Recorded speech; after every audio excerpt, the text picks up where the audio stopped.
नमस्कार साथियों, अभी इस वक्त हम बोध गया में महाबोधि महाविहार के ठीक सामने बैठे हुए हैं। यहाँ आज 12 फरवरी से ही धरना प्रदर्शन चल रहा है। यहाँ अपने मांगों के लिए बौद्धिस्ट यहाँ 12 फरवरी से ही भूख हड़ताल किए हैं, लेकिन सरकार द्वारा कुछ आश्वासन नहीं आया। कितने भिक्षु बेहोश हो गए, कितने का तबीयत सीरियस हो गया, लेकिन फिर भी कोई यहाँ पूछने नहीं आ रहा है कि आप लोग की तबीयत कैसी है, क्या मांगे हैं। इस जांच के लिए किसी ने नहीं आया। कितने लोग आए भी तो बस अपना चेहरा चमकाए और फिर चले गए। इसी बीच हमारे पास माननीय बिलास खरात जी हैं, थोड़ा सा बातचीत करने की कोशिश करेंगे इनसे। सबसे पहले स्वागत है सर आपका। जी धन्यवाद। हम आपके तो केवल नाम से सर परिचित है और सारे लोग परिचित हो गए। थोड़ा सा अपना पूरा परिचय बता दीजिए सर। मैं डॉक्टर बिलास खरात सनातन धर्म से हूँ। सनातन धर्म ये क्या होता है सर जी? मैंने धर्म नहीं कहा, मैंने कहा सनातन धम्म। जी जी, धम वो वही जो पुराने वाले धर्म बताया जाता है कि ये क्या है, ये धम्म पद है। जी जी धम्म पद ये त्रिपिटक का हिस्सा है। जी जी। बुद्ध के मूल वचन इसके अंदर है और इसके अंदर ये लिखा हुआ है, एस धम्म सनातनो। जी। क्लोज जाकर देखेंगे तो लास्ट में 5वें नंबर का जो गाथा है उसके अंदर लिखा हुआ है जी। एस धम्म सनातनो। जी। तो यही सनातन धम्म है, मैत्री भाव करना, करुणा करना, यही सनातन धम्म है। ऐसा धम्म पद में कहा है। ब्राह्मणों के कौन से धर्म ग्रंथ में सनातन शब्द है? वो तो बोलते हैं कि सबसे पुराना धर्म सनातन है, उसके बाद फिर हिंदू आया, फिर क्या क्या आया। तो सनातन और हिंदू ये डबल सिम कार्ड हो गया क्या? वही हो सकता है, पुराना वर्जन होगा, ये नया वर्जन है।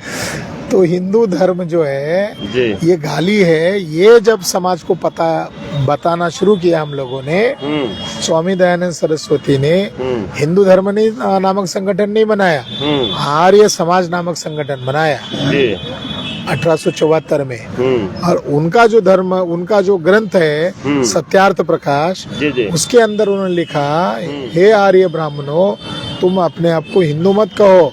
हिंदू मुगल मुसलमानों के द्वारा दी हुई गाली है, जिसका अर्थ चोर, काला, डाकू, नीच, छली, कपटी, गुलाम होता है। जी। तो अब इतना अर्थ उसने खुलकर बताया, उसी को आधार बनाकर हम लोगों को बता रहे हैं कि आपका ब्राह्मण बता रहा है कि हिंदू गाली है।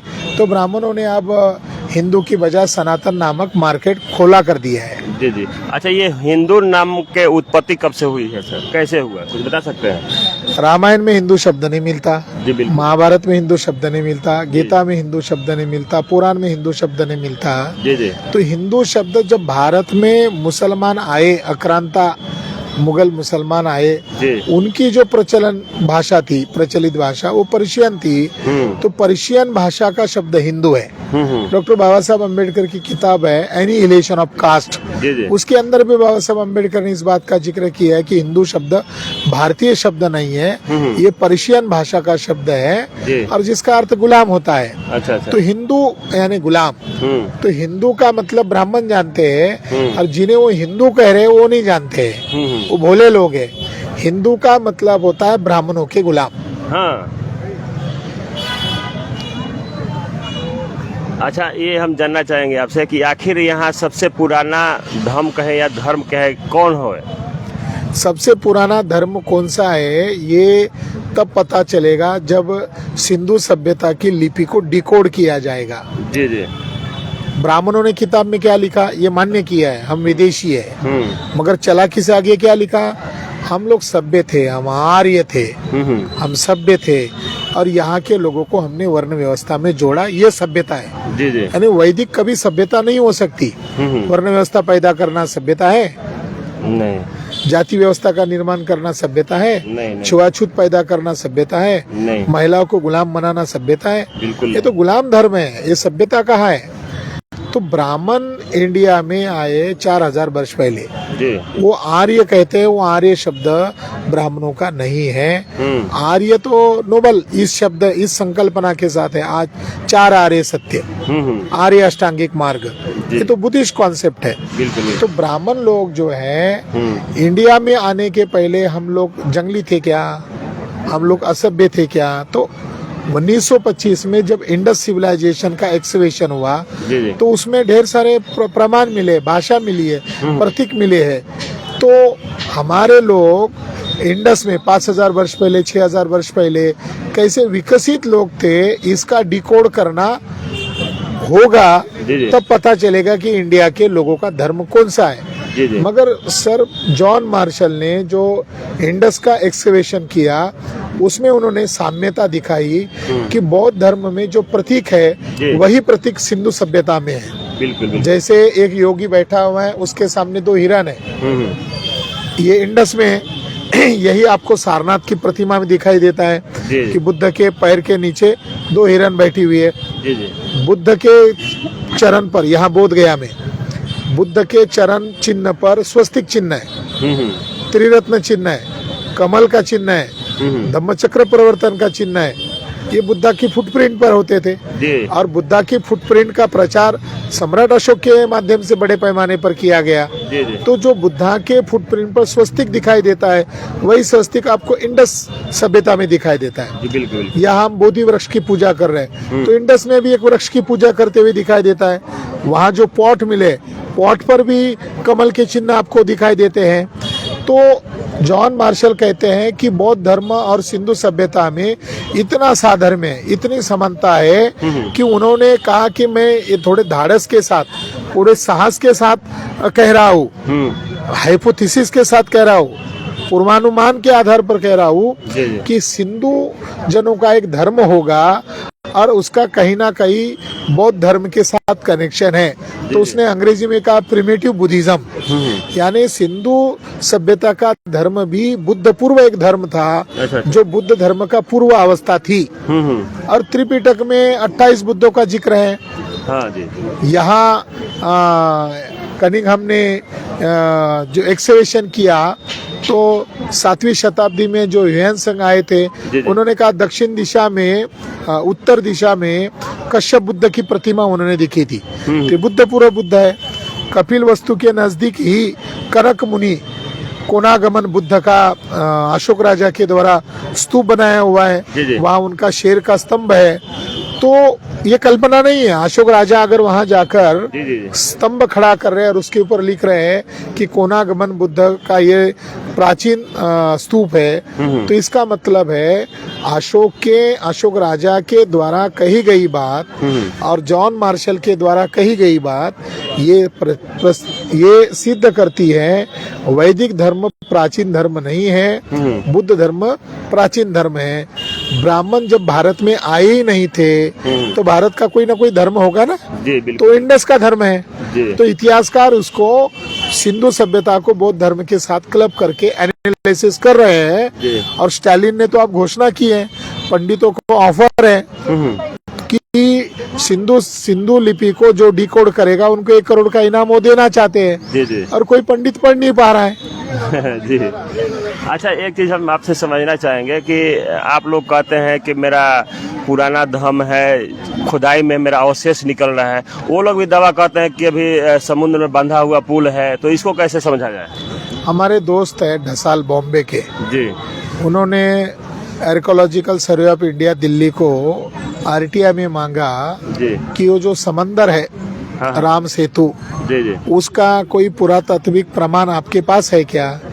तो उन्होंने कहा ये काल्पनिक है, वो हिस्टोरिकल नहीं है। तो आपको जो कह रहा है मैं आपके चैनल पर कभी वो कॉपी भेज दूंगा, आप आपके चैनल पर दिखा दो ताकि ऐसे बंदरबाजी करने वालों को जवाब मिल जाए। अच्छा, कुछ लोग का मानना है कि मानना क्या है होगा भी, तो आप हो सकता है इसको जानकारी बता सकते हैं कि जो अभी श्रीलंका का चर्चा किया जाता है रामायण में, श्रीलंका का नाम पुराना नाम कुछ और था। श्रीलंका में एक लंका शब्द है और श्री शब्द है जी। तो बुद्ध को ही श्री कहा जाता है। हाँ। जैसे पाली वचन में श्रीपाद पुरोरिहे पाली में, तो बुद्ध का ही नाम श्री है। अच्छा। उधर श्रीलंका एक नाम जो है बुद्ध की लंका, ऐसा उसका अर्थ होता है। हाँ। और श्रीनगर जो आज आपको दिखाई देता है जी, वो नगर का नामकरण सम्राट अशोक ने किया है। हाँ। फाहियान के रिकॉर्ड में दर्ज है। जी।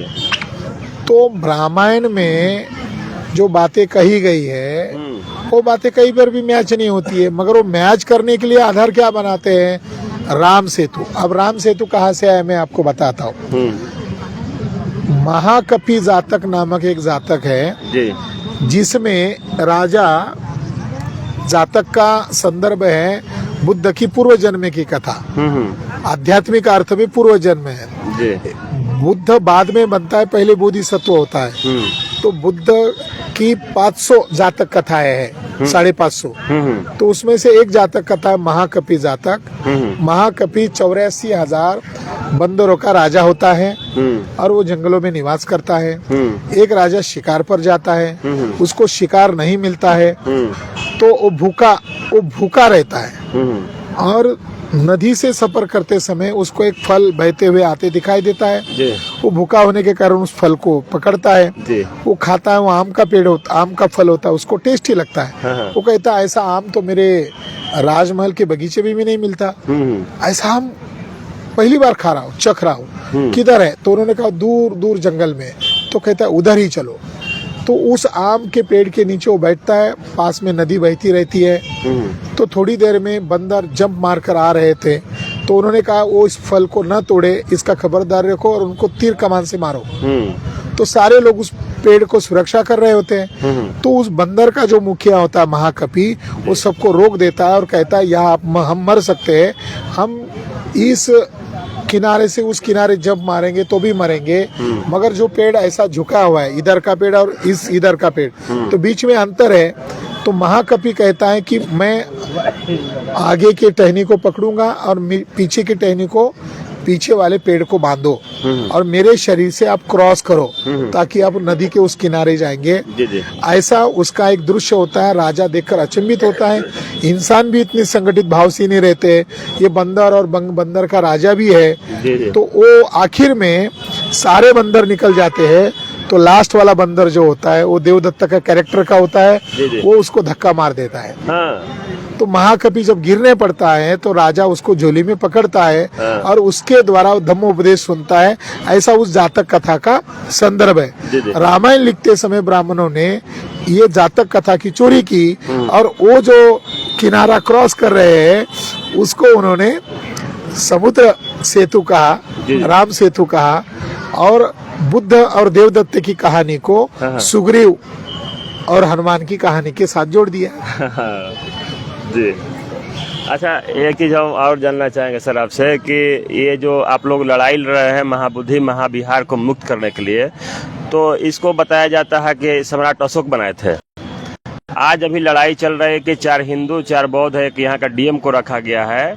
तो जब खुदाई हुई थी तब से ये इसमें जो भगवान की प्रतिमा एक्स्ट्रा जो भगवान की प्रतिमा रखी गई, तो खुदाई के साथ निकली थी कि बाद में किया गया है? यहाँ जो भी चीजें मिली हैं, यहाँ थोड़ी अंतर पर पुरातत्व विभाग का संग्रहालय है, वो सारी चीजें वहाँ प्रिजर्व की है। जी क्योंकि वो वहाँ प्रिजर्व क्यों की गई? क्योंकि महंत यहाँ से भगाएगा, एक्सकवेशन हो जाएगा तो ये डिस्ट्रॉय करेगा। तो जो संभव है वो उन्होंने वहाँ पर प्रिजर्व की है। तो एक्सकवेशन में क्या मिला? एक्सकवेशन में बोधि वृक्ष के जड़ों के नीचे वज्रासन मिला। वज्रासन पर अशोक राजा के सिंबल्स है। दूसरी बात क्या मिली? जो कठड़ा है, वो कठड़े पर अशोक राजा की लिपि में लिखी हुई, जो पाली लिपि में लिखे हुए शब्द है। तो वहाँ लिपि के आधार पर, वज्रासन के आधार पर ये चिन्हित हुआ कि ये एम्पायर अशोक के द्वारा बनाया हुआ महाविहार है। जब ये उत्खनन हुआ, इसका रिपोर्ट पुरातत्व विभाग के द्वारा प्रसिद्ध किया गया है, यानी भारत सरकार के द्वारा प्रसिद्ध किया गया है। तो पंडों के पास ऐसा कोई पुरातात्विक आधार है क्या? नहीं है। कहने मात्र के लिए हो जाएगा। ऐसे पंडे क्या कर रहे हैं? ये जो भोले भाले लोग हैं, इनको शिव, राम और कृष्ण के नाम पर बरगला रहे हैं, उनको मूर्ख बना रहे हैं। मगर राम, कृष्ण, शिव ये जातकों के जो पात्र थे, बोधिसत्व के जो पात्र थे, उन पात्रों की नकल करके बनाए गए एक काल्पनिक पात्र है। काल्पनिक पात्र है। जैसे दशरथ जातक एक जातक कथा है जिसमें एक बोधिसत्व का नाम बोधिसत्व राम है, उसके पिता का नाम दशरथ है, पत्नी का नाम सीता है, भाई का नाम लखन है। तो सारे के सारे पात्र जो है वो बुद्धिस्ट जातक कथा की चोरी करके उन्होंने रामायण बनाया। तो ये आधार है कि नहीं है? जी जी जी। कृष्ण जो पात्र है वो मारा का पात्र है। हाँ। मारा यानी बुद्ध का दुश्मन। जी जी। तो वो भी बुद्ध को ज्ञान प्राप्त न हो इसीलिए मोहिनियां भेजती है, लड़कियां भेजती है, भेजता है, सैन्य भेजता है जिसको मार सेना कहा जाता है। तो कृष्ण क्या कर रहा है? 16 सहस्र औरतों के साथ अनाचार कर रहा है। तो ब्राह्मणों ने बौद्ध धर्म में जिसकी घृणा की वो मारा है, वो विकृति का प्रतीक है। ब्राह्मणों ने उसी को कृष्ण घोषित कर दिया। अच्छा। जो अवलोकितेश्वर है, अवलोकितेश्वर जो है वो सभी विश्व का अवलोकन कर रहा है जी। 7वीं शताब्दी में यहाँ सोने का स्टैचू था अवलोकितेश्वर का। हाँ। और मैत्रेय बुद्ध का सोने का था। आज वो कहाँ है? वो चोरी हुआ है, आज गायब है। मगर 7वीं सेंचुरी में मेन टेम्पल के सामने एक तरफ अवलोकितेश्वर बोधिसत्व थे और दूसरे तरफ मैत्रेय बोधिसत्व थे। तो यही पात्रों की नकल करके शुरू कर दिया। महालक्ष्मी क्या है? महामाया की जो प्रतिमा अशोक राजा ने बनाई है भरूच स्तूपा में, उसी की तो नकल है। हाँ। तो ब्राह्मण धर्म चोरी पर टिका हुआ है और सर्वसाधारण लोग तर्क नहीं करते, वितर्क नहीं करते और मान लेते हैं।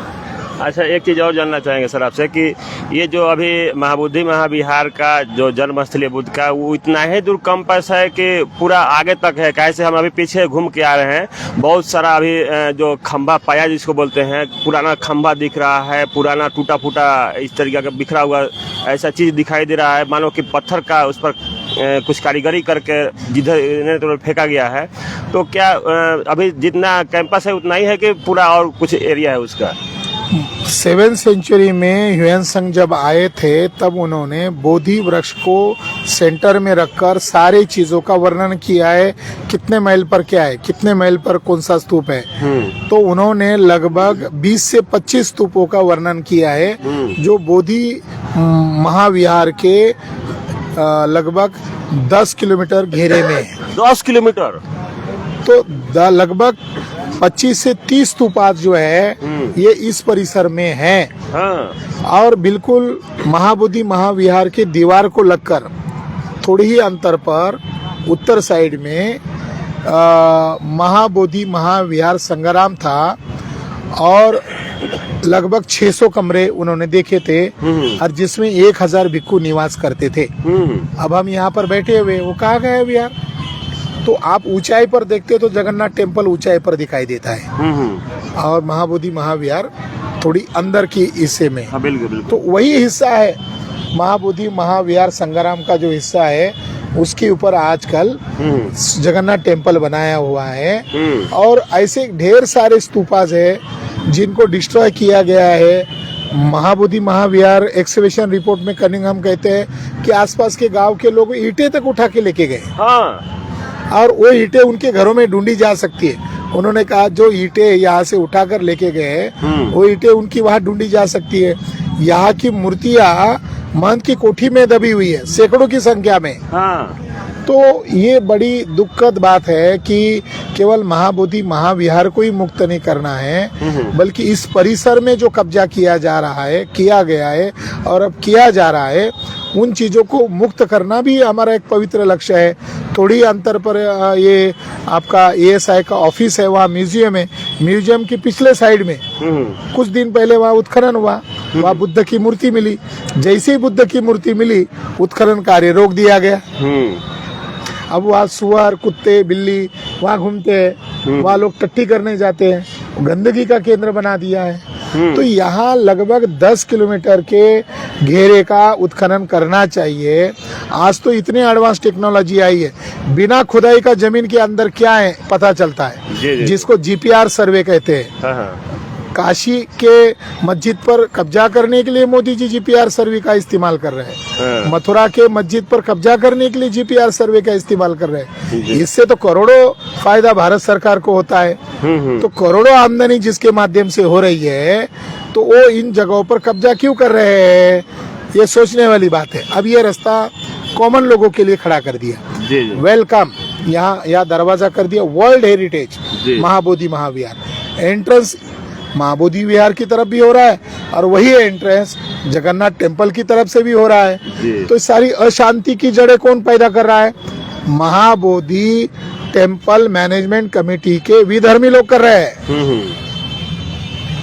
वो जानबूझकर कर रहे हैं ताकि विवाद पैदा हो जाए, और जैसे विवाद पैदा हो जाएगा तो बंदरबाजी करके वो अपनी बौद्धों की विरासत पर कब्जा करना चाहते हैं, विवाद करके। बिल्कुल बिल्कुल बिल्कुल। हम क्या कर रहे हैं? हम विवाद पैदा नहीं होना देना चाहते, हम विवाद का समाधान ढूंढ रहे हैं। बताया जाता है कि नालंदा विश्वविद्यालय को मुस्लिमों ने जलाया। नालंदा विश्वविद्यालय को मुस्लिम लोगों के द्वारा जलाया हो, इसका प्रमाण क्या है? इसका कोई प्रमाण तो चाहिए। जी, प्रमाण बिना प्रमाण के तो नहीं। प्रमाण उल्टा ये मिल गया, तारानाथ जो उन्होंने बुद्धिस्ट हिस्ट्री का 16वीं 17वीं शताब्दी में तारानाथ के द्वारा लिखा गया बुद्धिस्ट लिटरेचर बहुत महत्वपूर्ण माना जाता है। उसमें लिखा हुआ है कि ब्राह्मणों के मिली भगत से वो जलाया गया है। वहाँ 9 मंजिला बुद्ध विहार था, जिसका नाम था, 2 बड़े विहार थे, 9 मंजिला थे। एक विहार का नाम था रत्नधती। उस विहार को पंडे ब्राह्मणों ने जलाया, उसके रिकॉर्ड है, पर्शियन रिकॉर्ड्स है। जी। अच्छा, और हम जानना चाहेंगे कि ये आप लोग धरना प्रदर्शन में, आप लोग भूख हड़ताल में 12 फरवरी से ही बैठे हुए हैं सर, तो क्या लगता है कि आप लोग बात सरकार सुन लेगी? जबकि आज कहने का मतलब 8 दिन हो गया, फिर भी आप लोगों के पास तक कोई खोज खबर करने नहीं आया। 12 फरवरी ये माघी पूर्णिमा है, और माघी पूर्णिमा दुनिया भर के, भारत और दुनिया भर के बौद्धों के लिए इसलिए महत्वपूर्ण होती है, जिस दिन तथागत शाक्य मुनि बुद्धा ने 3 महीने बाद मेरा महापरिनिर्वाण होने वाला है, इसकी उद्घोषणा किया था। जी। उसी दिन उनकी जो सौतेली माँ है, उनको धम्म दीक्षा दिया था। तो माघी पूर्णिमा को इसीलिए आज से 3 माह तक, वैशाख पूर्णिमा तक लोग इस महाविहार आते रहते हैं। जी। तो लोग ऐसा मानते हैं कि बुद्ध धरती पर पैदा हुए, वो लोगों के बीच में रहे, लोगों को उपदेश किया और धम्म उन्होंने देकर विश्व का कल्याण किया। जी। इसलिए पूरे दुनिया के लोग महाबोधि महाविहार आते हैं। अगर ये कल जाकर महाबोधि महाविहार शिवालय हो जाएगा, शिव मंदिर हो जाएगा, तो दुनिया के लोग भारतीय लोगों को कोसेंगे कि आप लोगों को बचाने का अवसर था, आप लोगों ने वो अवसर खो दिया।